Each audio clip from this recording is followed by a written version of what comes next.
I'm Dan, the Assistant Director of Learning Innovation here at NYU McSilver at the Community Technical Assistance Center. I'm a licensed clinical social worker, and my pronouns are he, him, and his. As the son of Cambodian Chinese refugees who escaped the Khmer Rouge genocide in Cambodia, and as someone who's continuously sorting out what healing looks like for me in my community, I'm very excited for today's webinar, Advancing Southeast Asian American Mental Health, our Critical Refugee Studies Lens in Care, with our wonderful guests, James Huynh and Tiffany Tran. So before we get started, I just want to orient you to know how to participate in today's event. So upon joining the webinar, you have been placed on mute to avoid any background noises that may distract others from listening. If you come across any technical issues during today's event, please chat to the hosts who will be able to assist you. Thank you to Vanessa, our lovely coordinator at CTAC, for your support.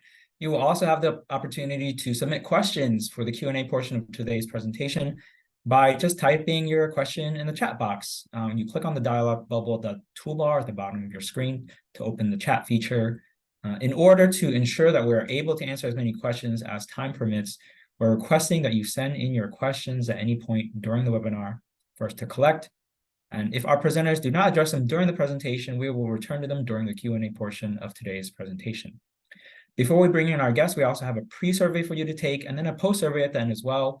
Your feedback, in your feedback, please also let us know any suggestions of topics you'd like us to cover in the future. And we also have the slides on how to get your continuing education credits shortly. If you'd like to enable captions, please click on the button at the bottom of the toolbar. And finally, the recording and presentation slides will be posted within 2 or 3 business days. So, I see someone learned to annotate. We're going to erase that briefly.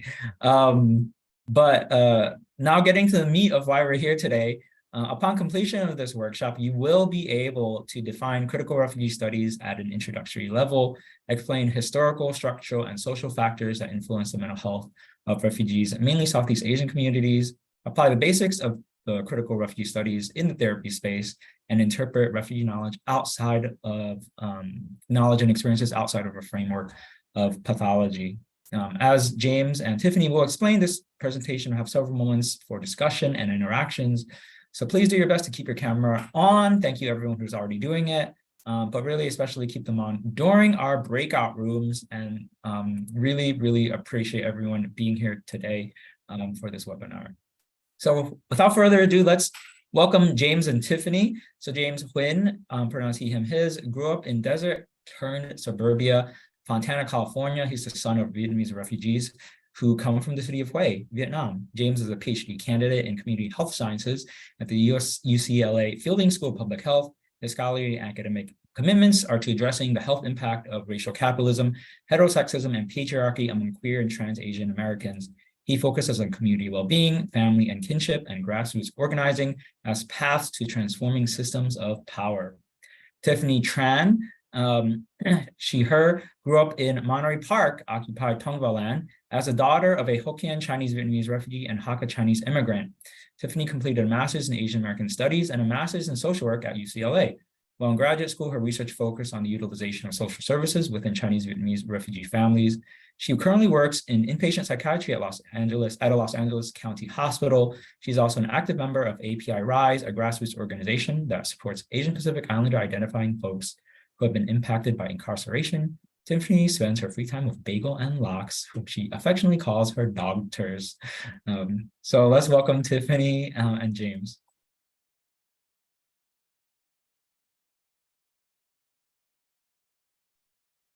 Awesome. Thank you so much, Dan, for that wonderful introduction. Thank you so much to CTAC for having us here.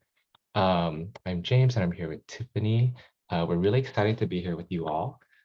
So just an overview of what we're going to talk about today. First, we're going to do a land acknowledgement to really situate ourselves like on Turtle Island here in the US.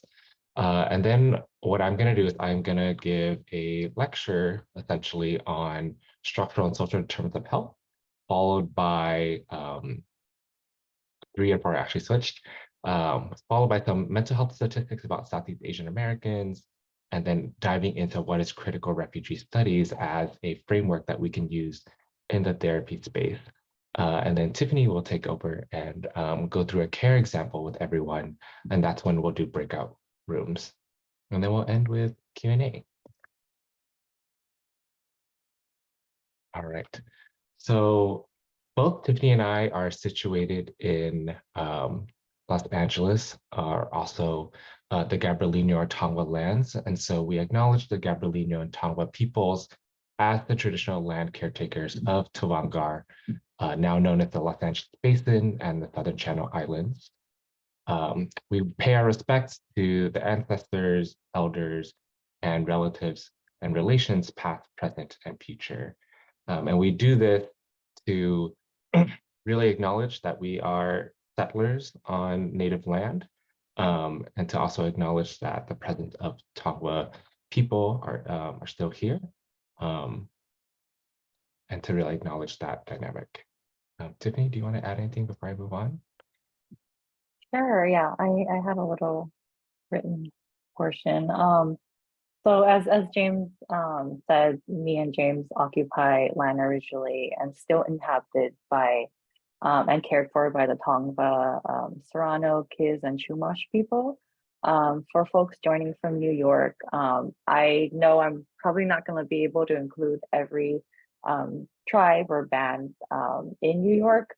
I kind of looked around the NYU area, and so I'm seeing that for folks around NYU, y'all occupy land inhabited and cared for by the Munsee, Lenape, Canarsie, and Shagdako people. So as James says, we honor and pay respect to their elders and descendants, past, present, and emerging. As they continue their stewardship of these lands and waters, we acknowledge that settler colonization resulted in land seizures, disease, subjugation, slavery, relocation, broken promises, genocide, and multi-generational trauma. The acknowledgement demonstrates our responsibility and commitment to truth, healing, and reconciliation, and to elevating the stories, culture, and community of the original inhabitants of the lands we occupy. We are grateful to you all to have the opportunity to live and work on these ancestral lands. Thank you, Tiffany. That's beautiful. All right, so some ground rules as we go into our webinar today. As you might have already noticed, we're going to be talking about a lot of heavy things, but also I think for those new to critical refugee studies, it can really be different from what our typical worldviews were taught in like typical US education. And so we just encourage that today is a day of learning and really leaning into discomfort. If you feel like your views are being challenged or your way of doing practice is being challenged, to really think about why that discomfort is there, and to also acknowledge that unlearning perhaps processes of colonial thinking or racial bias, how that's baked into therapeutic or care training, so acknowledge that that unlearning process can be slow. And really today, what I really want to center is you're not going to walk away from this workshop feeling like, oh my gosh, I am culturally competent on how to care for refugees now. That is not what we're trying to do here. We're trying to go beyond cultural competency and move towards cultural humility, really acknowledging one's limitations and shortcomings, but also acknowledging that there's a lot to learn and to really have a curious mindset, and to also acknowledge that it's, refugees are a heterogeneous group of people, and that it's best to learn from them themselves. All right, so without further ado, we're actually gonna ask you all, like, what do you think of when you think of refugees and refugee communities? So Vanessa is going to drop a link to a poll everywhere in the chat. And this is just a way for us to see like where people are at. So Vanessa just dropped the link in the chat. So if you could click on that link, and if you are joining by phone, you can also join by text by sending VS012 to 22333. You can do it by that way too. But yeah, we just want to get your responses and then we'll talk a little bit about it. And let us know if you have any technical difficulties.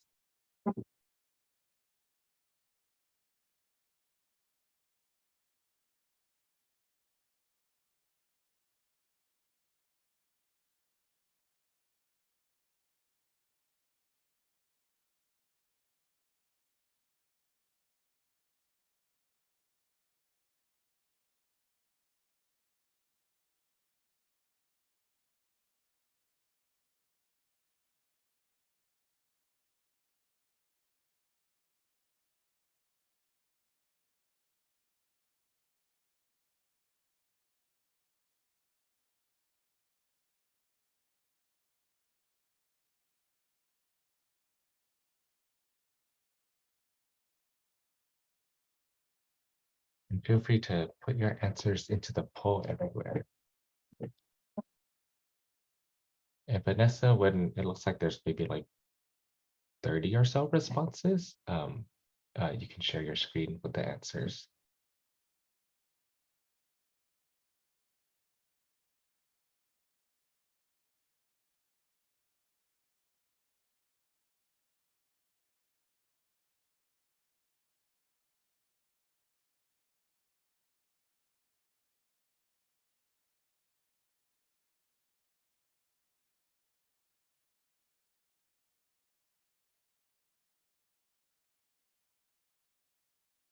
Okay, so the answers are coming in.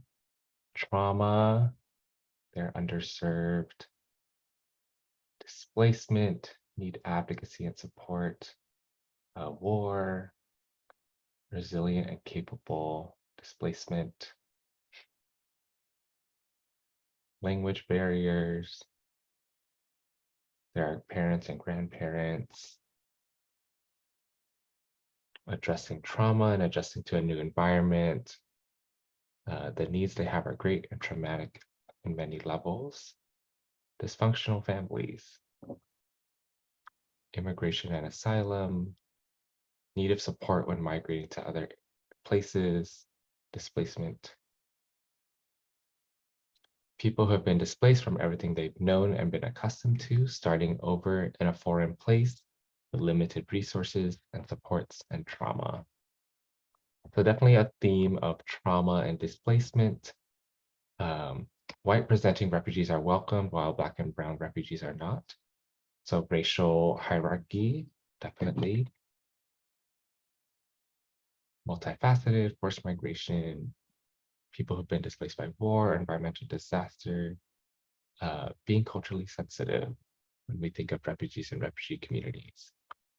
Disenfranchised, mistreated, lost, language barrier, freedom, language barriers, yeah, disconnection of ancestral lands, more trauma. All right.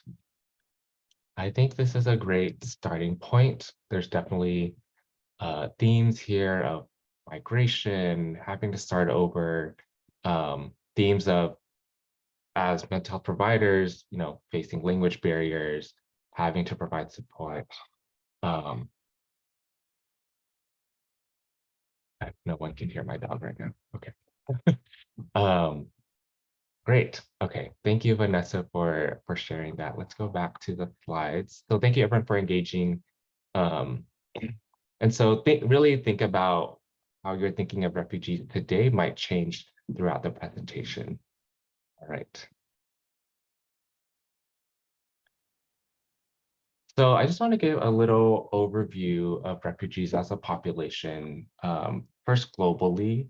So as of 2023, the United Nations Human Commission on Refugee has estimated that there are nearly 110 million human beings in the world who have been forced from their respective homes.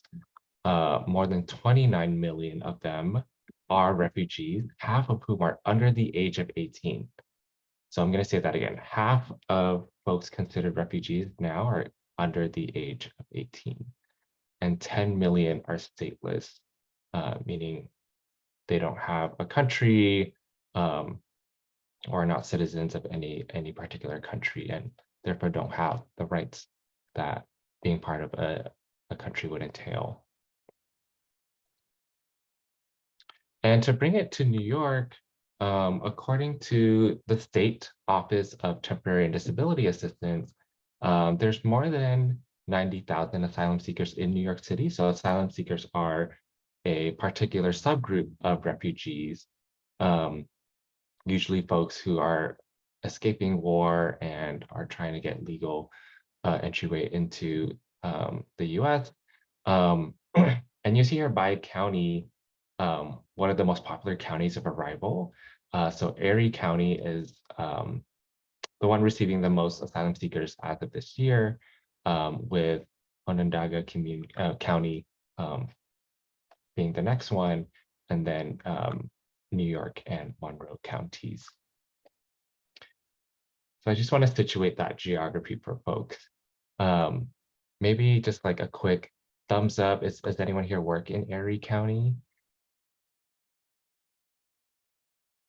What about Onondaga County? Oh, okay, we have one person.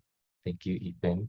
I assume most of you here that are New York County. Can I get a thumbs up there? Okay, lots of New York people. All right. Oh, Oneida. Yay. Yeah, feel free to shout out where you work in the chat. Okay, so in terms of where refugees and asylum seekers are coming from, so New York in particular is seeing a lot of arrivals of people from Afghanistan, the Democratic Republic of Congo, Syria, Burma, and then followed by Ukraine, Sudan, and Guatemala.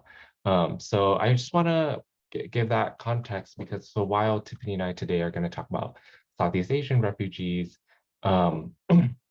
we do want to acknowledge that the historical and migration context of these other folks coming from these countries that I'm mentioning here could be very different. But I think the thread of displacement or migration trauma, those will be connecting, unifying things that will still make today's presentation relevant to the context in New York. And so jumping now into Southeast Asian refugees in particular, I want to provide a historical context of where Tiffany and I are thinking through this. And thank you, Linda, for putting the distinction in the chat between refugees and asylum seekers. Yeah, please feel free to share your wealth of knowledge throughout this. Like, we are not like the sole experts on this at all. Okay, so back to the timeline. So starting in 1964, the US dropped more than 2 million tons of bombs on Laos. And they did this until 1973. So Laos as a country, yes, very sad time indeed. And Laos as a country has like a huge proportion of the actual land still has what's called unexploded ordnances. And so a lot of those bombs actually have not been they haven't been set off yet. And so when people are walking around, they might actually step on a bomb. And so during that time, Hmong soldiers and Hmong folks are stateless people who reside in Laos, Thailand. They were recruited by the US to support efforts to destroy the supply line between Laos and North Vietnam. And so they were actually recruited by the US to basically serve as like counterinsurgents and to fight against communism in the area. So this is during like what some people might call the American War in Vietnam, but in the US we know this as the Vietnam War. And so in 1975, on April 18, the Khmer Rouge, as Dan talked about in his own personal history, the Khmer Rouge began evacuation of Phnom Penh and other Cambodian cities, and that began the genocide in Cambodia. At the same time in that month, the fall of Saigon happened. It's also known as Reunification Day, depending on one's perspective on that war. And so there was a changing political climate in the US that led to the withdrawal of troops. This also left Hmong folks to face persecution of death from Communist Pathet Lao in Laos. So a lot of interconnections happening between these different countries. And again, this is in the context of the Cold War, so really a fight between quote unquote democratic forces versus quote unquote communist forces. Fast forward a couple years later, Vietnamese forces gained control of Phnom Penh and end 4 years of Khmer Rouge rule. At the same time, the United Nations Human Commission on Refugees called the 1979 Geneva Conference, and the Orderly Departure Program was created, which allowed political prisoners and political refugees to migrate outside of Vietnam. And so that's actually how my family came to the US.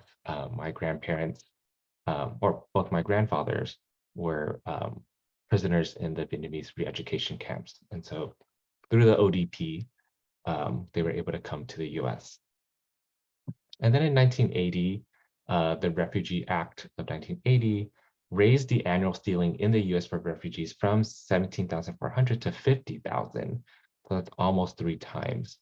And by then, about 300,000 Southeast Asian refugees had already resettled in the US. So we're seeing a huge influx of folks at this time. And they're resettled in all parts of the US, lots in California, but also in very particular refugee resettlement camps, like in Arkansas, or like some in New York even. So really all over the US. And so over the next few decades, according to the Southeast Asian Action Resource Center, now there are over 1 million Southeast Asian refugees settled in the US. So that number has grown in the past 2 decades.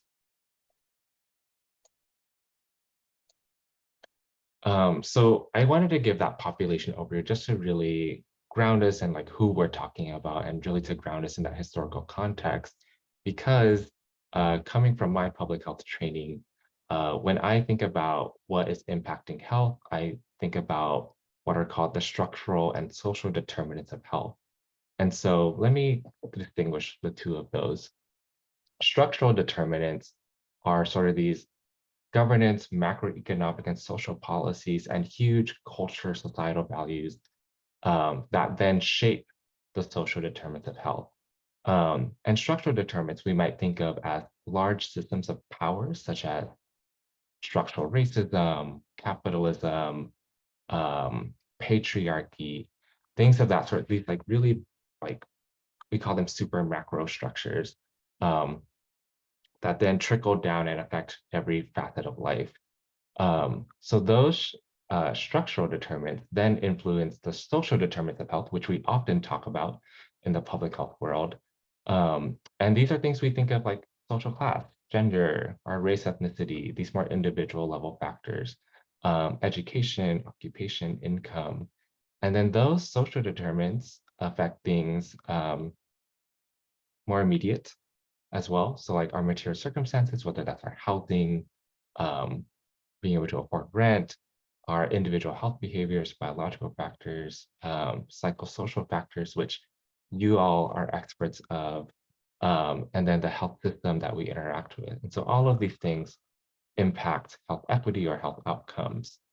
And I want to dive a little deeper into the social determinants of health. So like I mentioned, things like racism, capitalism are shaping what these look like. And so we can think of social determinants of health as being things like economic stability, our neighborhood, education, food, our community context, who's our support system, do we even have a support system? And so in thinking about our refugee populations, that support system is really uprooted during that displacement and migration process. And then think about the healthcare system, like providers. Do providers have linguistic competency in working with the refugees that we're talking about today? There's cultural competency here, which I have my critiques of, but are people kind of aware of the historical and social backgrounds of the populations that they're working with? So these are all things that will ultimately impact health outcomes like morbidity, mortality, life expectancy, quality of life, and things like that.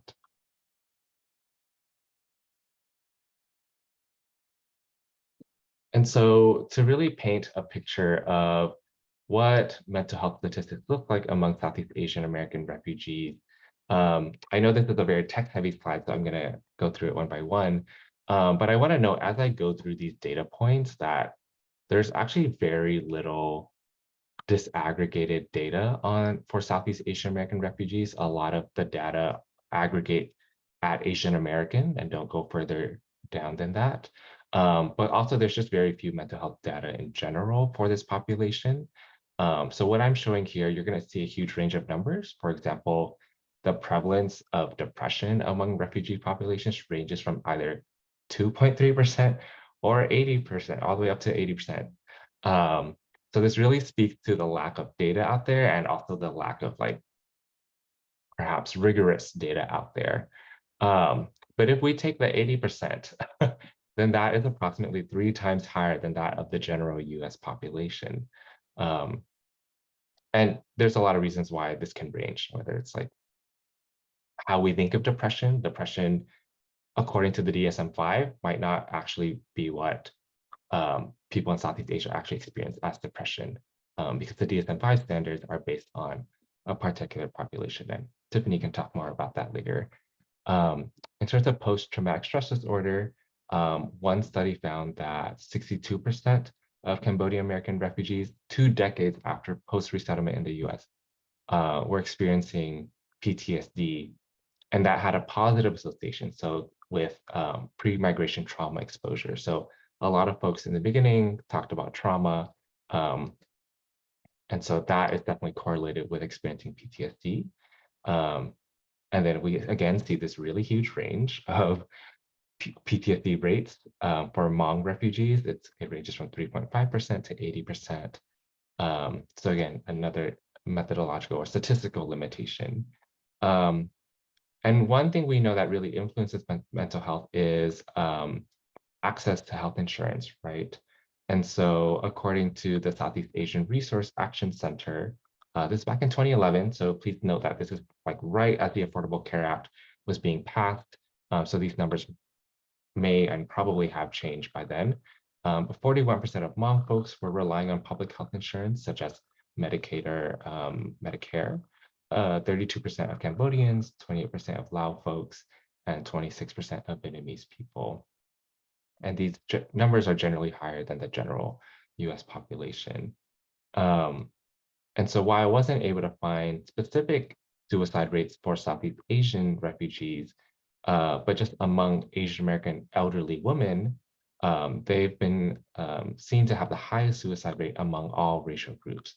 So there's something about this age group and gender, racial experience that's leading to this really high suicide rate.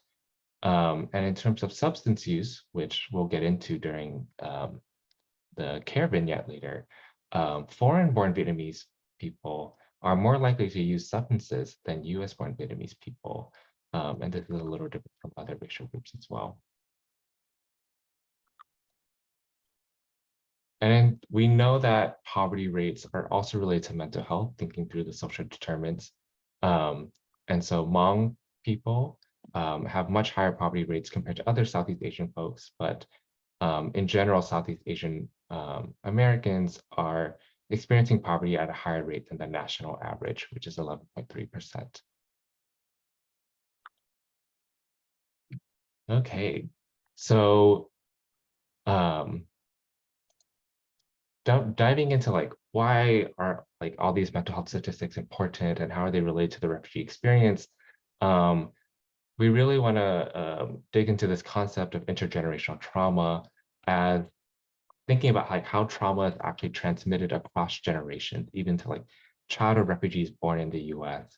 And Grace Cho, who is a scholar of the Korean War and thinking about Korean refugees, calls intergenerational trauma, quote, a means not only of engaging the unconscious, but also of disrupting the unspoken power dynamics of social scientific research by obscuring the subject-object distinction while opening up questions about what counts as evidence. So here, what she's really saying is intergenerational trauma allows us to dig into these unspoken power dynamics where in social scientific research, they're trying to mine evidence from refugees and trying to mine evidence like breaking their silence. But sometimes that silence speaks on its own. And so this is what she's hinting at. And so I will move on now to actually going into critical refugee studies. In this portion of our webinar, we're really gonna do a basic overview of what critical refugee studies is. So Yenle Espiritu, who is an ethnic studies scholar, is the one who coined critical refugee studies as a field to really conceptualize the refugee not as an object of investigation, but rather as a paradigm whose function is to establish and make intelligible a wider set of problems.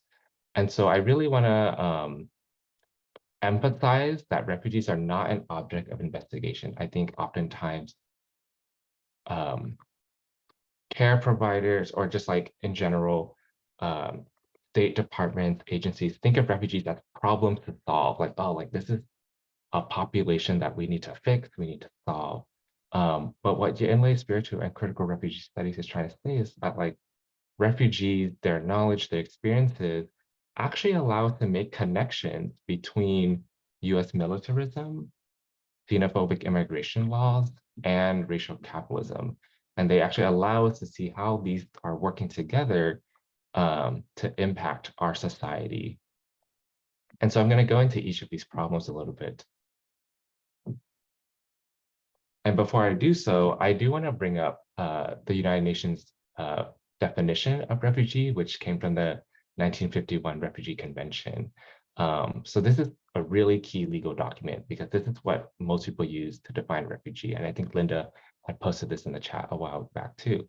But a refugee is defined as someone who is unable or unwilling to return to their country of origin owing to a well-founded fear of being persecuted for reasons of race, religion, nationality, membership of a particular social group, or political opinion.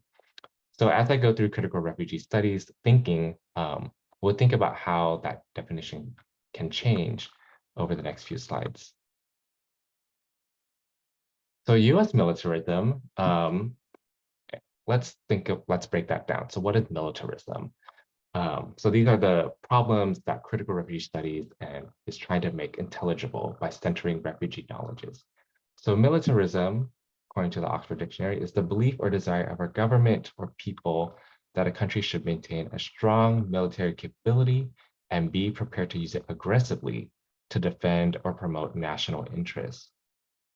And so Kababui, who's a scholar of Southeast Asian War, the Cold War, and how that's impacting refugees, sees militarism as a way to racialize Southeast Asian refugees and their environments, so the actual geographic environment of Southeast Asia, as expendable.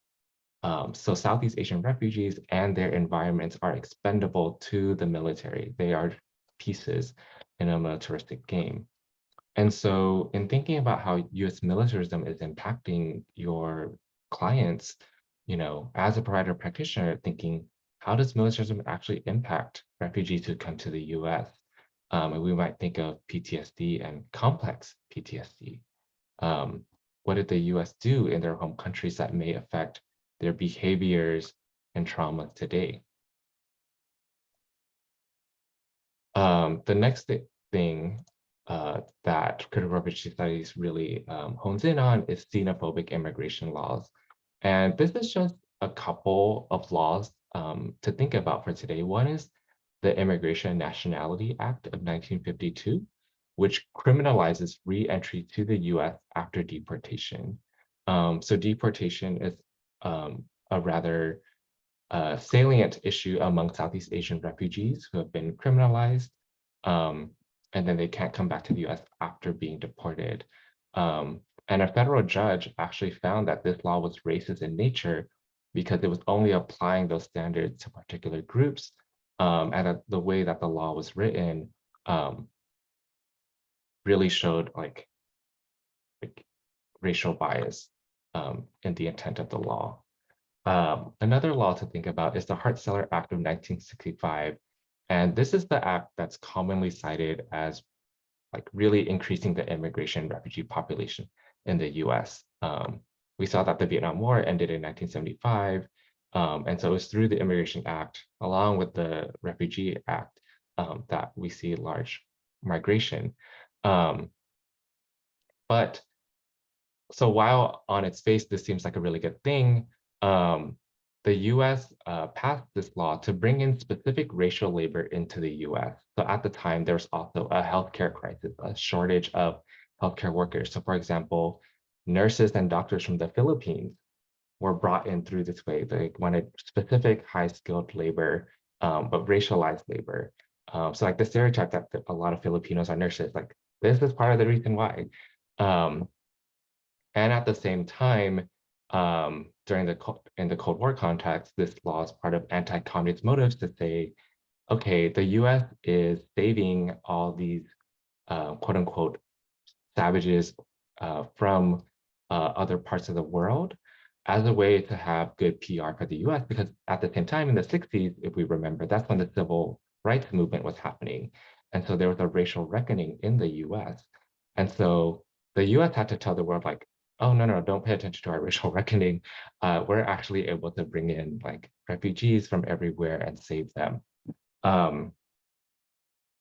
Another thing to think about is the Illegal Immigration Reform and Immigration Responsibility Act, which criminalizes a lot of really small, what one would call misdemeanors, and makes someone deportable. So a lot of Southeast Asian refugees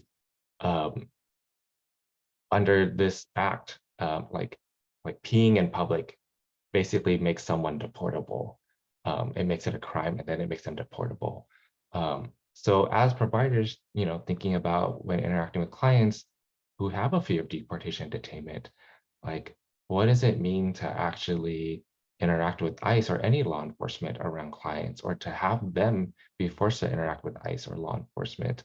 And these acts also kind of, they create a cultural climate of being a good immigrant, like achieving in education, like working really hard. But what does that mean about the quote unquote bad immigrants who are actually criminalized by these laws in a certain racist way? James, can we actually go back to that slide? Yeah. Okay, thank you. So I did want to add, I think specifically in the context of Southeast Asian deportations, we want to think about how many Southeast Asians have been resettled in communities that, have been underserved and are statistically higher crime, right?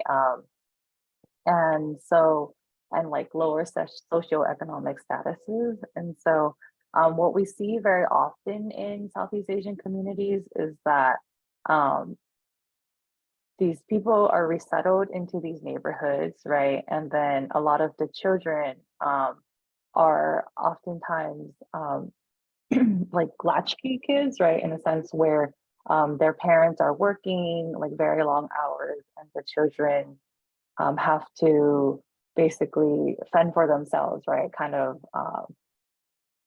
find a social group that will offer protection. And so what we found a lot is that for many children of Southeast Asian refugees, they have ended up turning to gangs, right? So many of them ended up having like gang affiliations while they were growing up. And then, when you're younger, it might be something small where you get peer pressured into doing something, and then they get a charge, they serve their time, whether it's in jail or in prison.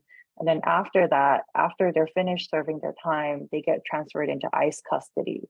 And then from there, they can be deported if they're not citizens of the US. And so I just wanted to kind of put this out there to kind of think about the context of like, you could be getting Southeast Asian clients who are, who have to check in with ICE annually, right? And like, what does it mean for them? And these are people who maybe were born in a refugee camp in Thailand, but grew up in the US. Maybe they don't even speak Thai, or they don't speak Khmer or Vietnamese, but they're going to be deported back to this country that is supposed to be their home, but they have no social support there. They don't know the language. And so, yeah, I mean, it's just kind of thinking like, what does this mean present day for Southeast Asians that are facing this? Thank you, Tiffany. And so the sort of like last problem I'll talk about that critical refugee studies points us to is racial capitalism.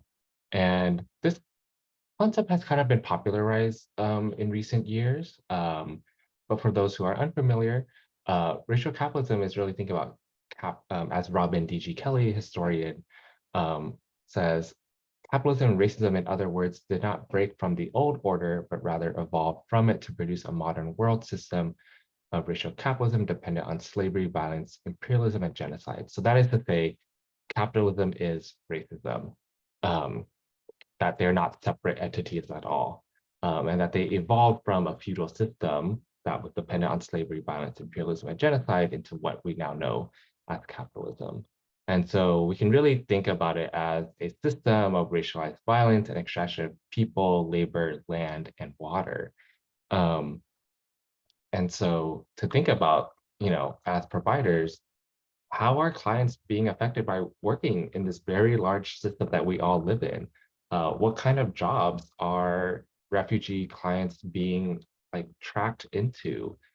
We can think of like during the lockdown parts of the pandemic, those who were essential workers tended to be Black and brown folks, but also refugees. And they faced particular safety issues and health issues. Are they in the workplace? Are they facing harassment, exploitation, wage theft, but aren't allowed to say anything because of their refugee status or being afraid of interacting with law enforcement? And how are clients' mental health actually an appropriate response to their labor being extracted? So rather than pathologizing like depression, anxiety, and trauma, like what if we think of those things as actually, yeah, it makes sense that someone would be anxious or depressed because their labor is literally exploited on a day-to-day basis. And so like, how do you actually work with that? And so we'll continue to talk and think through that. And these aren't easy questions as well. And so what critical refugee studies does is it really flips the script.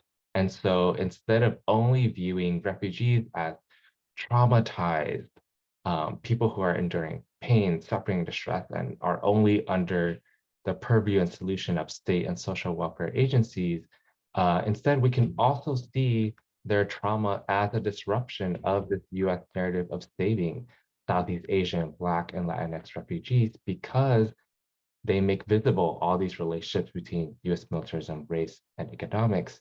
And really the core thing here is centering their knowledge and experience as a way of thinking through how they want to address their own issues. So instead of like helicopter savior coming in, really seeing them as the experts of their own experience and how to actually help them be the experts of their own experience.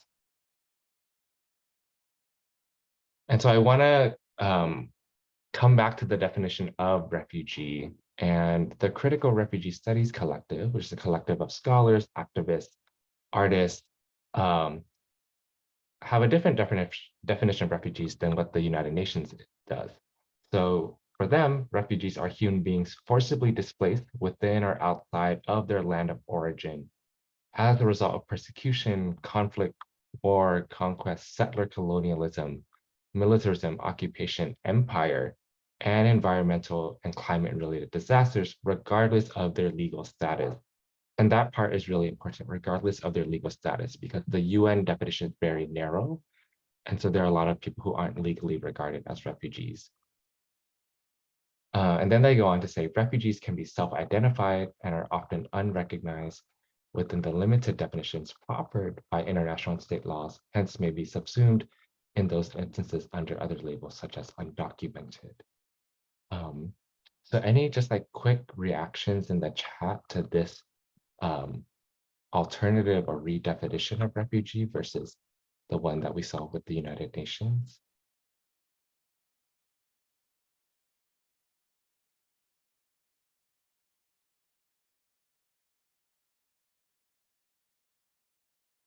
Okay, no worries. Oh, thank you, Rana. Strength-based and positive. Yeah,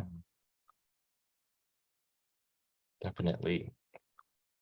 And definitely think about that too as we go into the care scenario in a bit. All right. Okay, I'm going to keep going so that we stay on time. Inclusive. Yes. Thank you. Okay. So another part of critical refugee studies is this concept of refugee activism. And so Ma Veng, who is a Hmong scholar, calls refugee activism the intricate ways in which refugees advocating for their communities must face and address the overlapping institutions of oppression they encounter in remaking their lives in the United States. And so another way to really interpret that is activism is done by refugees themselves and not merely by others. I think oftentimes as health providers, we see clients and patients as people to solve and like we need to fix things for them. But to really flip that script and think about what is activism done by refugees actually look like. And, oftentimes like in graduate school, I've seen people say like, oh, like I want to go into this work because I want to give a voice to the voiceless. But what if they're not actually voiceless? And no one is voiceless. And people often say to like, oh, I want to empower people who don't have power. They do have power, but structurally that power gets misdirected or erased. And so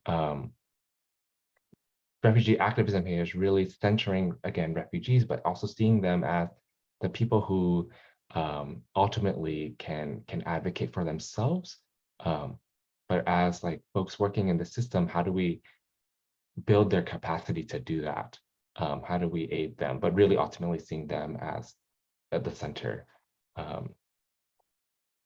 And so some examples of refugee activism are anti-deportation campaigns by refugee activists. So the Southeast Asian Freedom Network and the Southeast Asian Resource Action Center, CFIN and CRAC, have recently this year are trying to pass a bill called the Southeast Asian Deportation Relief Act. So this would end detentions and deportations.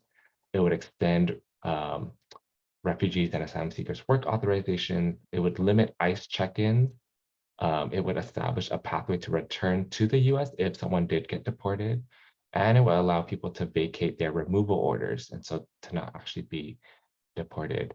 And so as providers and practitioners, really thinking through a couple of ethical dilemmas, as mandated reporters, when working with clients, you have to report certain things like violence, child abuse to law enforcement. But if you're working with a client who is a refugee who might be at risk of deportation, what do you actually do there?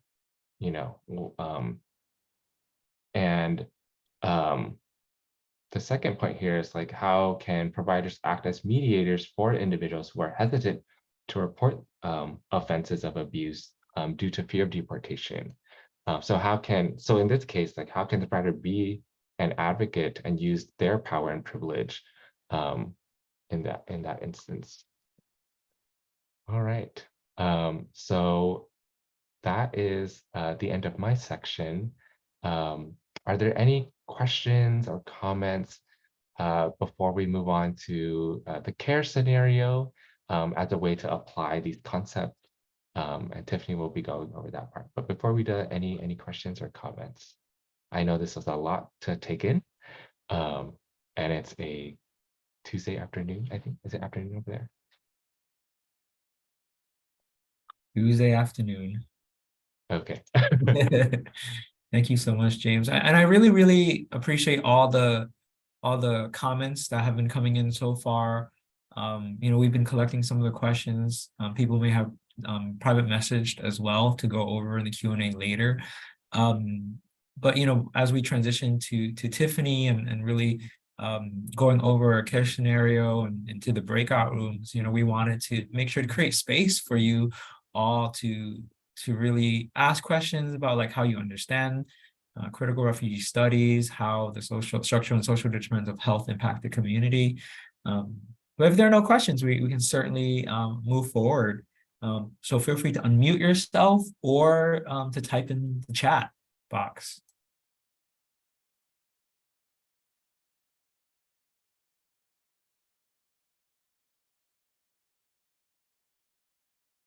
We'll give it a couple minutes or a couple seconds, really. Well, yeah, no pressure as well.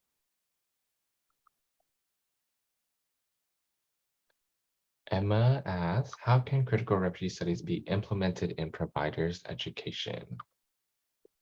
Ooh. Yeah, I think that's a really great point.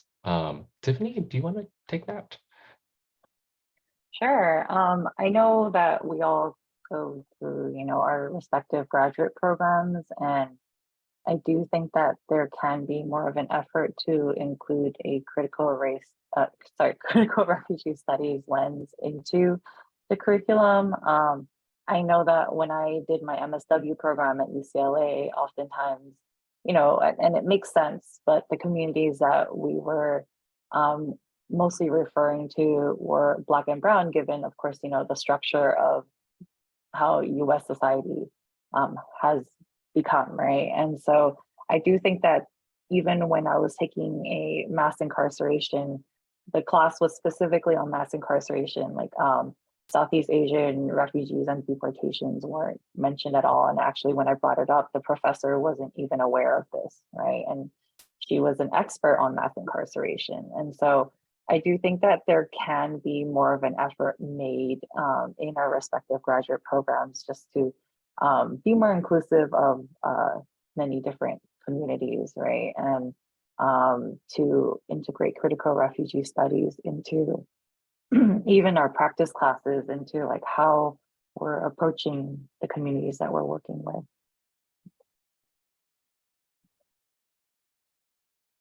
Thanks, Tiffany. I also wanted to add that please add in our feedback forms what you want.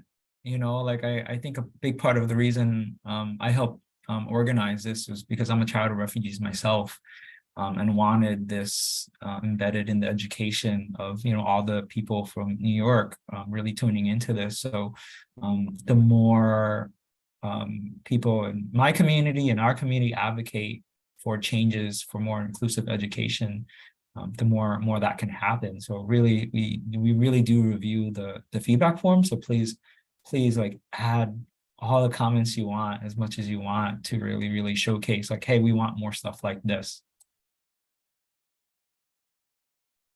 And I had someone private message me saying that they just can't help but see the overlap in what we're talking about today with what's happening in Palestine right now.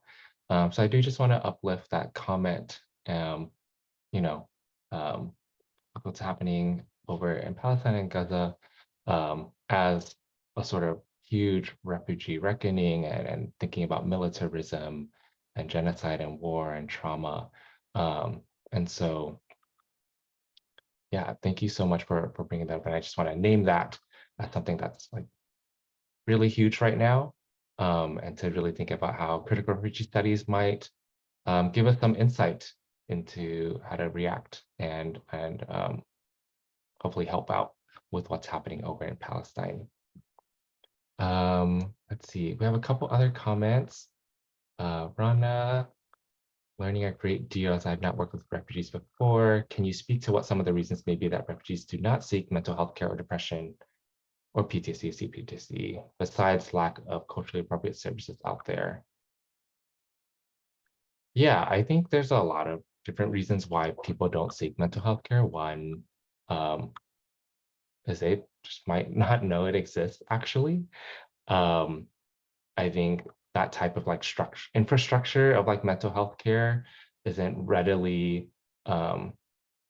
available in Southeast Asia, at least back in the times when folks were fleeing war. And so to interact with an infrastructure like that here could be really foreign. And to also think about like who actually gets to access mental health is like, you have to have time to actually set up a therapy appointment, to shop around, and then to have insurance. And thinking about a lot of refugees and thinking about racial capitalism, a lot of folks are working labor intensive jobs like 6-7 days a week. My parents work 6 days a week and their only day off is Sunday. And on multiple occasions, they told me, I'm not going to use my Sunday to go see some random therapist. I'm going to go see my friends. And so, like I'll just think about like people's time too. Like time is such a precious resource and it's taken up by like wages and just feeling tired from that. And so those are some of the reasons that I can think of. Tiffany and Dan, if you want to add any before we move on. Daniel, do you want to go ahead and maybe, because you practice in New York, you want to?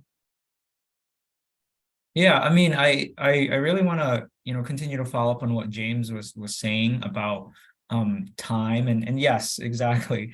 Time and racial capitalism really has a lot to do with it. And it makes me really think about the structural and social determinant of health slide that James had talked about earlier. And you really think about like, hey, is the mental health care system, the way it's governed, the way it's maintained, is it actually geared towards a Southeast Asian refugee community, right? Like, do we specifically input policies and values that actually are aligned with the community? And we think about, those class-based issues that we talked about regarding time, right? Like if refugees are seen a certain way in terms of racial capitalism, then they're gonna focus their time on labor instead of really other ways of considering how to take care of themselves, right? Because labor then means money.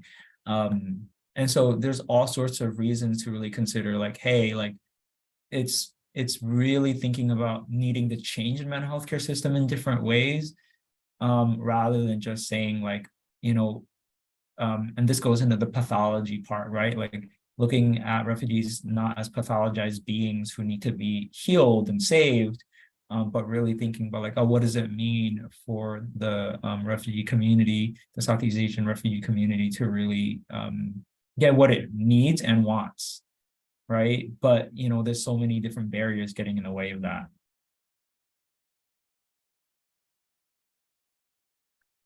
Thank you, Daniel.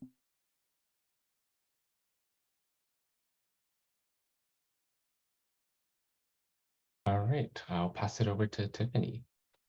I will also say, as we segue into Tiffany's portion, like even the question of how people get connected to the mental health care system and other community institutions in New York, in the US is going to be really important, as Tiffany is about to go over this care scenario with everyone for you to discuss.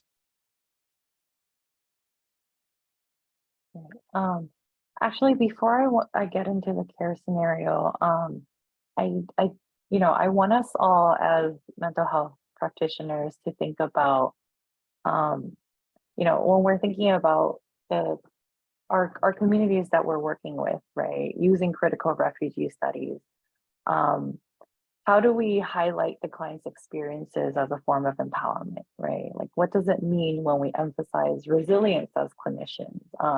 I think many times in many different, and this is just even outside of refugee communities, right? Like someone's resilience is like something that they're supposed to take pride of. Like, you have so many things thrown at you and yet you're able to make it through this. And I really want to critically think about resilience and it's like, why do we have to be resilient? It's like, why is that something that's so celebrated when it's like, we have all these systems that are creating and forcing circumstances for us to have to be resilient, right? I'm like, does anyone actually want to go through these things that make them resilient, right?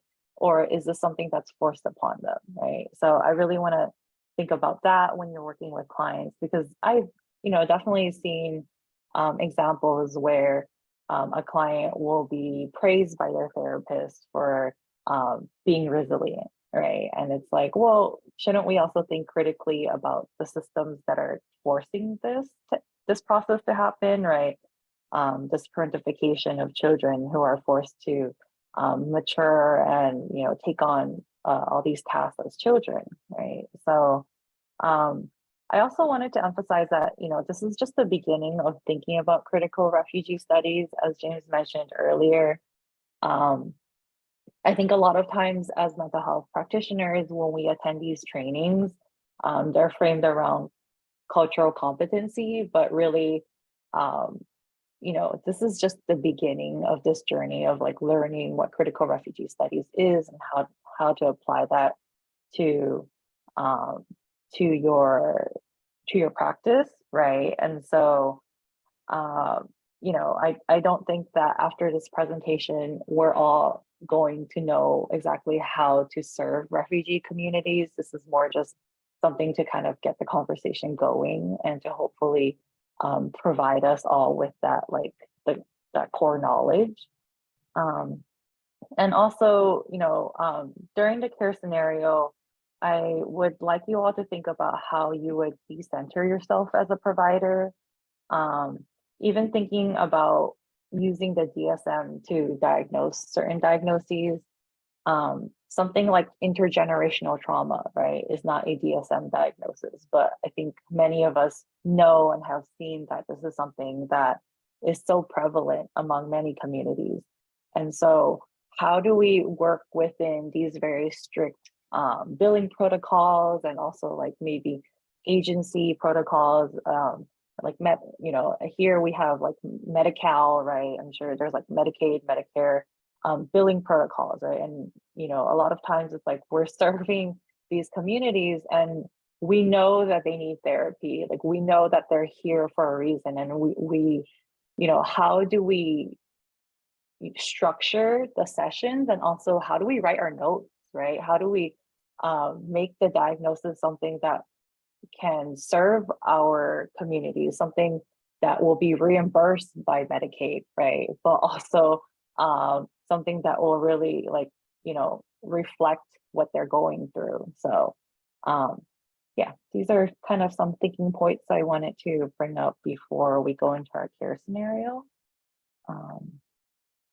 So also, let's see. All right, so let me go back to this slide. All right, so in a care scenario, we're going to meet the family that is going to be featured in this care scenario. So Vin is the father. He is currently 45 years old. Anne is the mother. She is deceased. And then Michael is the son, who is 15 years old. So you all have been sent a handout with the care scenario slides on them and also the discussion questions, so that this way, when we go into breakout groups, you can kind of refer back to this more easily, because I know it can be a lot at once. So thank you, Vanessa, for posting that. All right, so let's see. I was wondering if anybody would like to maybe read one of the slides. If not, that's totally fine. I can do it. I just wanted to know if anyone wanted to read it out to the audience.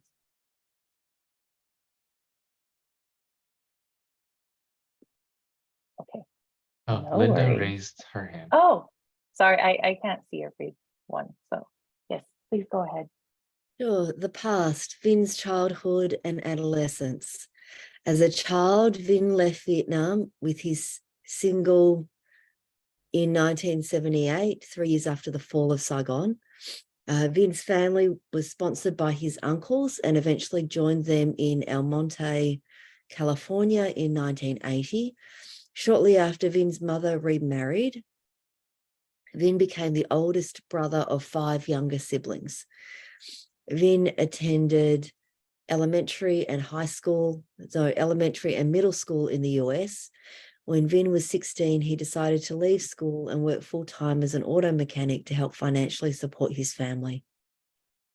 Thank you, Linda. I wanted to add that in one of the edits, I think mother was taken out. So as a child, Vin left Vietnam with his single mother in 1978, 3 years after the fall of Saigon. Thank you. Does anyone else want to read the next slide?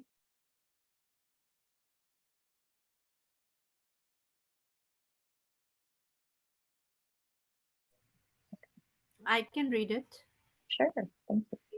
While working at the auto shop, Win, who is 28 years old, met Anne, 26 years old, who was a frequent customer. 2 years later, Win and Anne married. Their son, Michael, was born the same year. When Michael was 3 years old, Anne passed away from stage 4 ovarian cancer. Win, with occasional help from his siblings, was left to raise Michael alone. Win spent 6 days a week at the auto shop working long hours throughout Michael's childhood. On Sundays, when Win was off, he would often play poker at the local casino and then return home to Michael at late hours, smelling of cognac. Thank you so much. Okay, so the next slide, today, Michael's adolescence. One Sunday evening, 15-year-old Michael was watching TV when his father stumbled through the front door. Vin was noticeably intoxicated and crying. Vin stated that he owed some dangerous people a lot of money and that he was sorry. Vin apologized for not spending more time with Michael, but that Vin was proud of Michael and that Vin needed to, quote, go be with mommy. Vin stated that he knew Michael was smart and would be okay if he was not around anymore before collapsing on the floor. So today, CPS involvement. Michael immediately called 911 and the paramedics were able to rush Vin and Michael to their local hospital. While at the hospital, Michael learned from Vin's doctor that high levels of alcohol and benzodiazepines were found in Vin's system. The hospital social worker made a report to Child Protective Services. Michael was told to stay with his aunt until Vin finished his court requirements. One of the requirements is family therapy.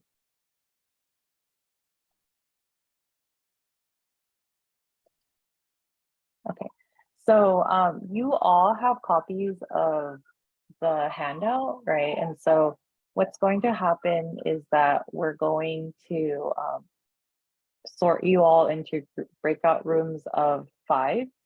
And so you can briefly introduce yourselves to one another, discuss with one another how you would provide care for Vin and Michael's family, and use some of the questions on the next slide to guide your discussion.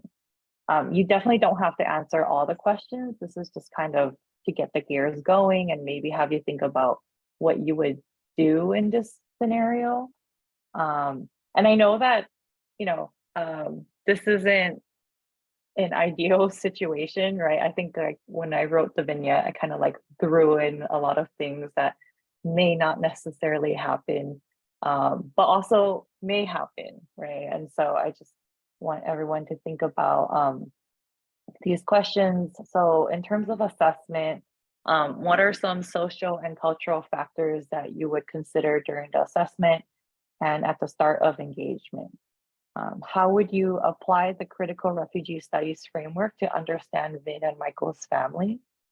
In terms of goal setting, you know, because we all have to do some type of treatment plan, right?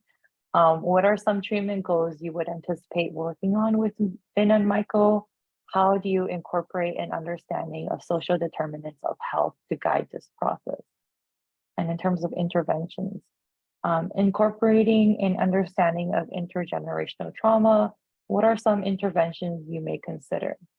If you were to somehow be able to look back on the past, what interventions do you think could have been done to support Vin during his childhood and adolescence?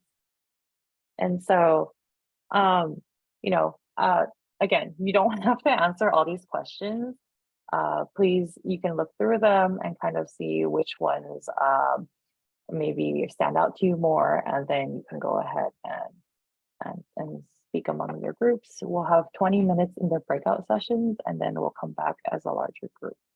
So if you have had your camera off, please, this is the time to turn your camera on, introduce yourself to other folks in your group, and kind of go through the scenario and the questions. Hi, welcome back, everybody. I hope that the breakout rooms were able to foster, a space for more conversation in a more intimate setting. So this next portion, we're gonna go over the questions. I'm really not gonna choose anybody. It's just based on if you feel comfortable answering this question. But if you're able to kind of talk about what was discussed during in your group and how you all came up with your answers to these questions, please just feel free to unmute yourself and share this, or you could also type it in the chat.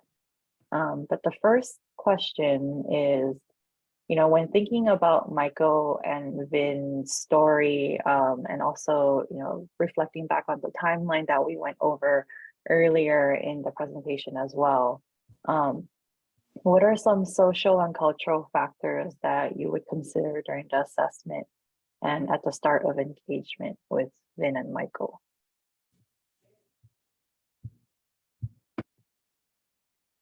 You could just feel free to unmute yourself if you wanted to kind of present what was discussed in your group.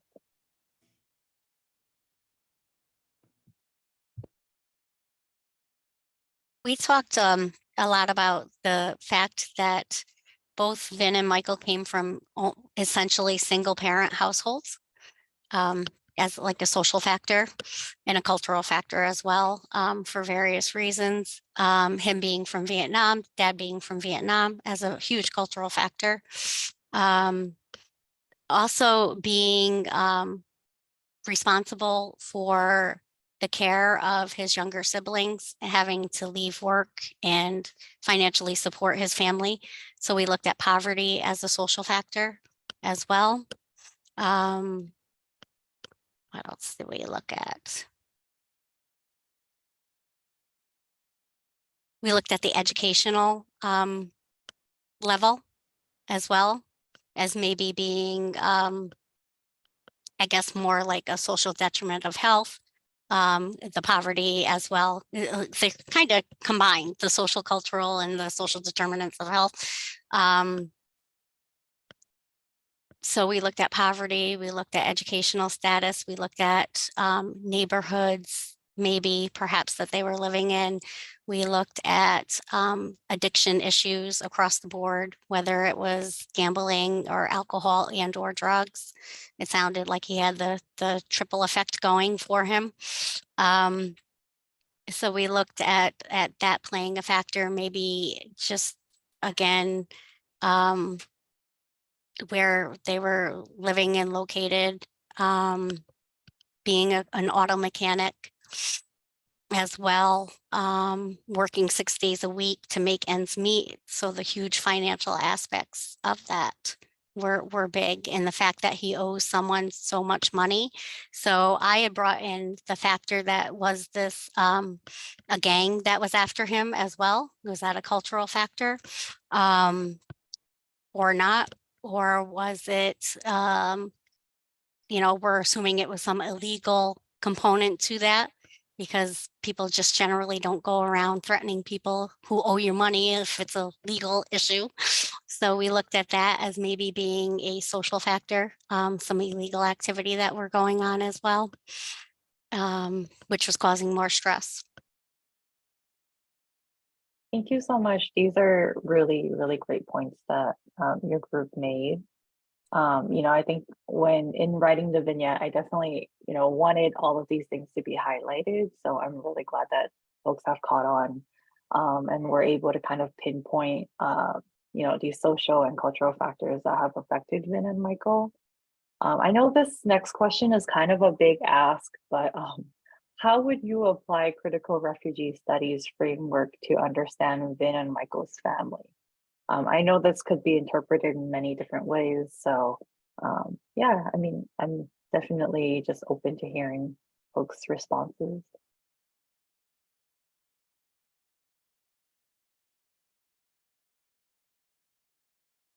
I mean, they're smart, they're resourceful, and that for the last 12 years, they haven't been under the radar of any CPS workers that we know of or need for intervention up until this point. So they've been surviving. So what have they been doing that has allowed them to survive to this point without the need for intervention? We're assuming the son's still in school because the dad said he's smart. We didn't get any information to indicate otherwise that was an issue or that was a concern. So we're going based off the assumption that education is important with the son and with the dad not being able to finish school. So we looked at that as being very strength-based, as they've made it this far. So what have they been doing? Family as well. Family seems to be a big aspect in their lives. He had help with his siblings to raise Michael. The aunt is taking Michael in now. So we were looking at applying critical refugee studies framework into understanding the value of family and how family could be of value in this situation and in this case. So I don't know if that really strikes on what you're looking for or what, but that's kind of where our group went with that one too. Thank you so much. So moving on to goal setting. Actually, could we hear from a go ahead. couple other groups too on how that's really the crux of this webinar, right? I would love to hear from other groups how you thought about applying critical refugee studies to understanding this care scenario. Our group had a similar sort of take. We talked a lot about like the strengths of the family, but also particularly we mentioned the sort of family community aspect. We don't get a ton of like direct information, but we were sort of read into some of the information that we were given in terms of, you know, we have this father who has raised 5 of his younger siblings. And so, and it seems like those, and then it's mentioned later that those siblings have helped out with raising his son. And so it seems like there is like some network of community support. We don't know what, like, whether he has cousins. We don't know like what his relationship with his aunts or uncles are like, but we can assume that there is some sort of support there. Again, I'm making some leaps of logic here, but, and so exploring with the family sort of what that support has been like and what those relationships are like. And then also we talked about the way that systems have not served them or served them in different ways, and particularly about how systems didn't serve Vin when he was young. We talked about, you know, we don't know exactly what the circumstances were with him having to leave school at 16, but like what services should have been in place to maybe, again, like maybe he was in a technical school where that was always the plan. And like, we don't, there's an assumption there that like, this was like out of necessity. But like what systems could have been in place. Also, you know, when the mom died, like he was 3. So that potentially is young enough for like early intervention services. And so how could those have services have, and why?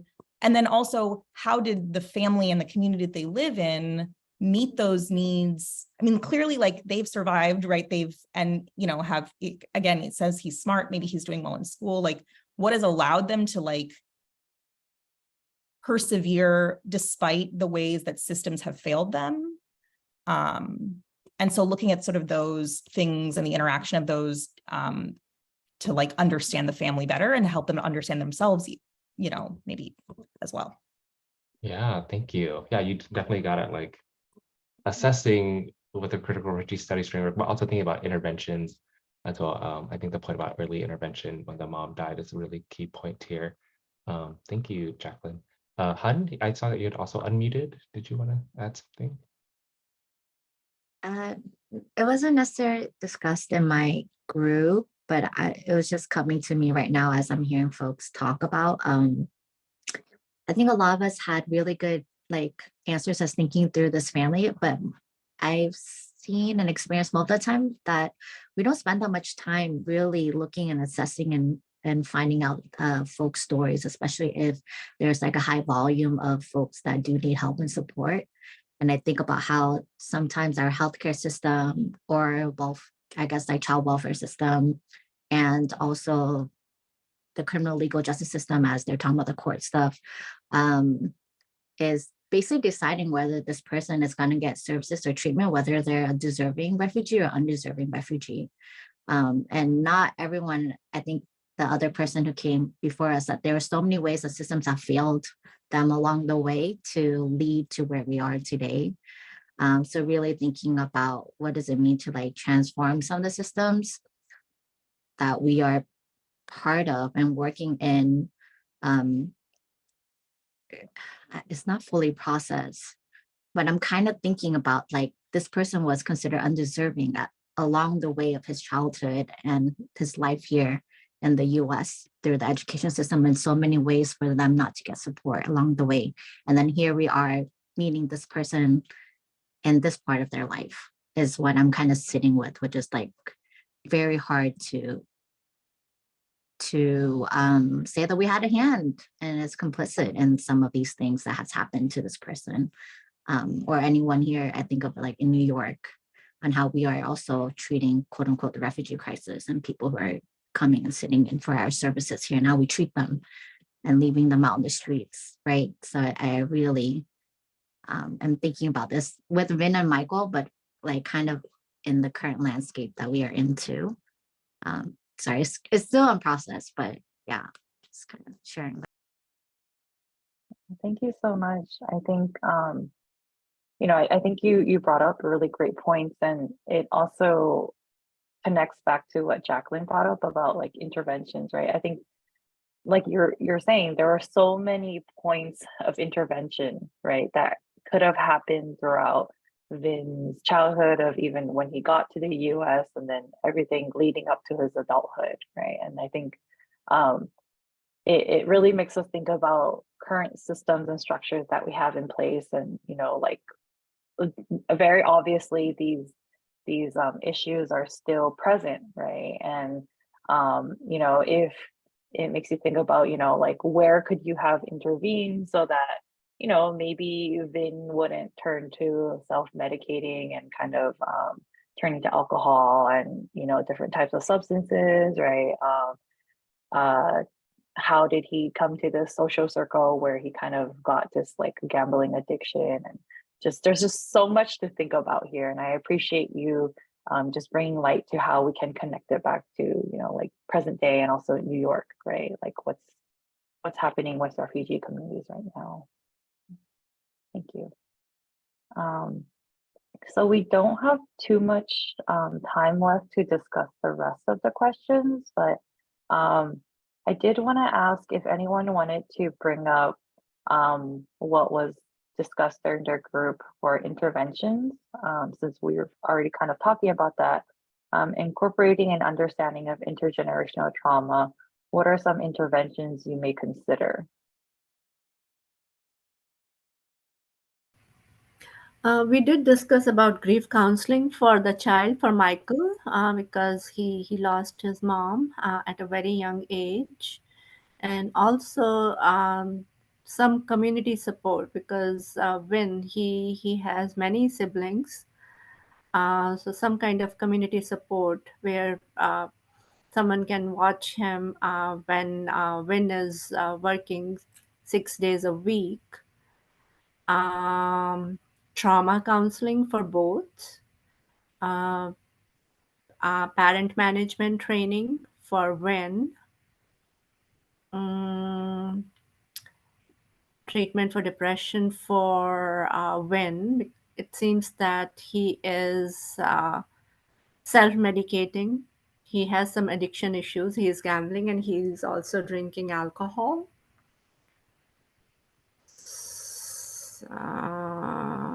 That's pretty much it. Thank you. Did anyone else want to maybe volunteer an answer from their group? Also, thank you, Christine, for typing in the chat. Sorry, I didn't see that you unmuted yourself earlier. You said, I think it's important to know that gender plays a big role in a lot of this as well. And definitely, I think that's definitely very prominent in the story. And, you know, and Vin being the oldest son, right? And then Michael being the only son, I think that a lot of these expectations also may play into their mental health as well. I And think, I wanted to note that as progressive as we may sometimes think that we are, you know, thinking about what it's like to send a male into a parenting group that might be all women. We talked about that a little bit about, you know, what services are readily available. Like when a man walks into a space and asks for help, is it a welcoming environment? Is it someplace where he's not going to feel, based on his cultural norms, even feel to be made to feel like less of a man, even though that might not be the intent. So when we thought about intergenerational trauma, we talked about that, as well as, you know, I brought up that I do have clients who they want support, but their employers don't provide specific mental health coverage with their insurance. So we may want to toss all these interventions, but they may not be readily accessible for folks. So even thinking about that, and how do you prepare someone for, like, hey, you might be walking into this space and this is what you're visually going to see, but we're going to continue to offer you the support that you may need in order to fully engage and participate. Thank you, Christine. I think these are really great points that you're making. Does anyone else have anything else that they want to contribute to this group discussion before we move on?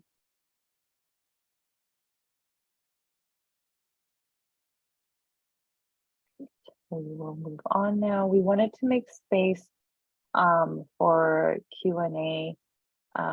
Daniel and Vanessa have been basically collecting everyone's questions and comments throughout the presentation in the chat and have compiled them into a list, and we wanted to address as many as we could.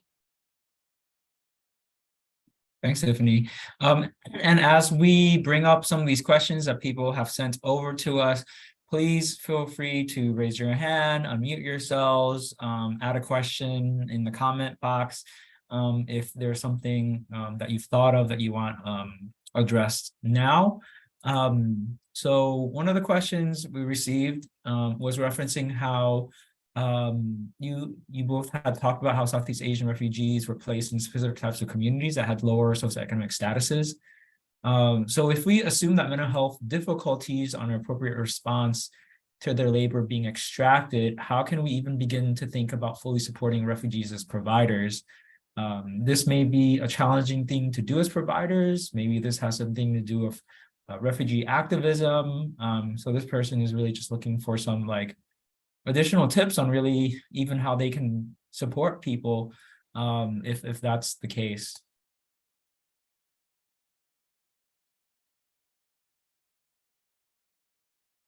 Yeah, I can start to tackle that one first. I think part of it is moving away from the pathologizing of depression and anxiety. So I guess rather than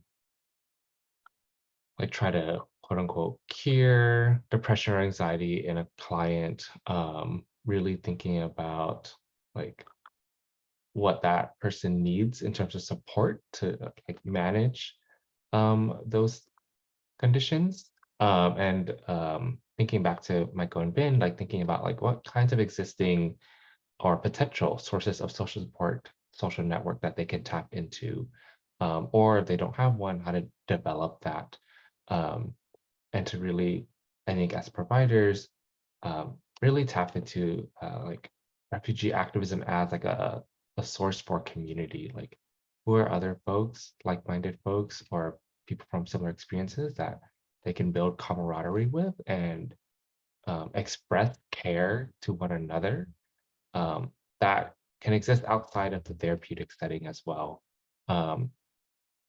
And so I think, thinking of like ways to support people, but not like a quote unquote attempting to like fix or cure them, but really like what are like things that we can do to manage those symptoms and find them like daily sources of support.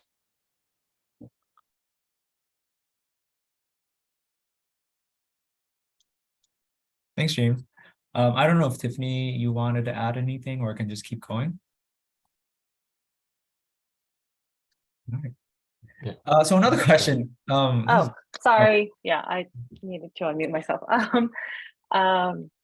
Yeah, this makes me also think about, this question makes me think of like the logistics as well, like does this mean offering like availability from practitioners during weekends, after hours? Does this mean like being in the field and maybe meeting your client where they are during their lunch break, right? In the field. And so yeah, I think that there are definitely ways that we can kind of go about the structures that we already work within to better serve Southeast Asian refugees. Thank you. I mean, we only have 4 minutes left, so I guess one more question. But it's a big one, so maybe people can also type in their answers in the chat as you two speak. But can you envision a better mental health care system that serves the community, especially? I know, really, really good question to ask.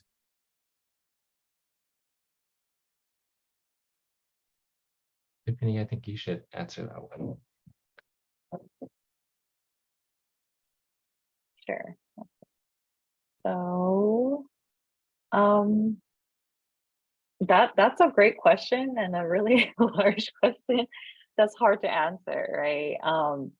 How can we envision a better mental health care system? And I think there's so many things, right? Like there could be aspects of like outreach, right? There could be ways to broaden access to mental health care systems, right? And also maybe even like billing requirements, like I spoke about earlier.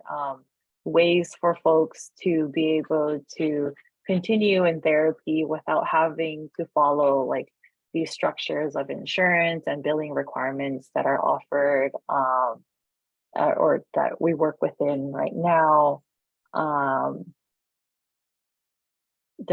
I'm sorry, there's so much here, right? And I'm just like, how do we envision this? And it would be great if we had like accessible resources for folks in every community.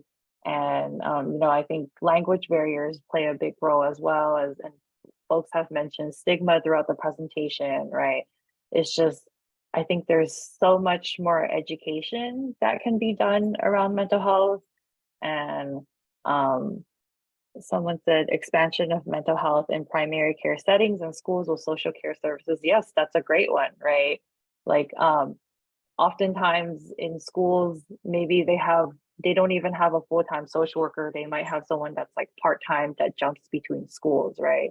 And so even having access to therapy or counseling as an adolescent can be something that's really hard to come by. And so there's just so many more ways that mental health care can be implemented throughout childhood, adolescence, and then even adulthood, like on college campuses too, right? I think there's more awareness now, but I think there's still much more that can be done.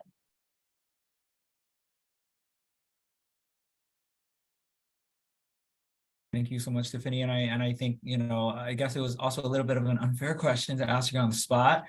But I do think the spirit of really envisioning what could be different is really important. And I hope everyone here can continue to really think about this, apply to the critical refugee studies lens as you work with folks. And so, thank you so much, James and Tiffany, for a really wonderful webinar. For those who are interested, here's a list of our references. Again, these slides will be posted in 2 to 3 business days for your reference. We also want to invite you for our upcoming offering. So tomorrow we'll have one about cultural curiosity for youth peer advocates. Friday will feature a webinar about narrative enhancement and cognitive therapy, which is designed to reduce self-stigma. On November 8th, we'll have a webinar on optimizing treatment for youth anxiety and related disorders over telehealth. Please visit our website for a full list, and our website is ctac.ny.org, where you can view past trainings, sign up for updates and event announcements, and access resources, including the recording and slides of this webinar, which again will be posted in 2 to 3 business days. Again, please fill out the feedback form, and on behalf of CTAC, James and Tiffany, thank you for joining us today, and have a great rest of your day. Have any other questions, please contact us at ctac.info@nyu.edu. Take care, everyone.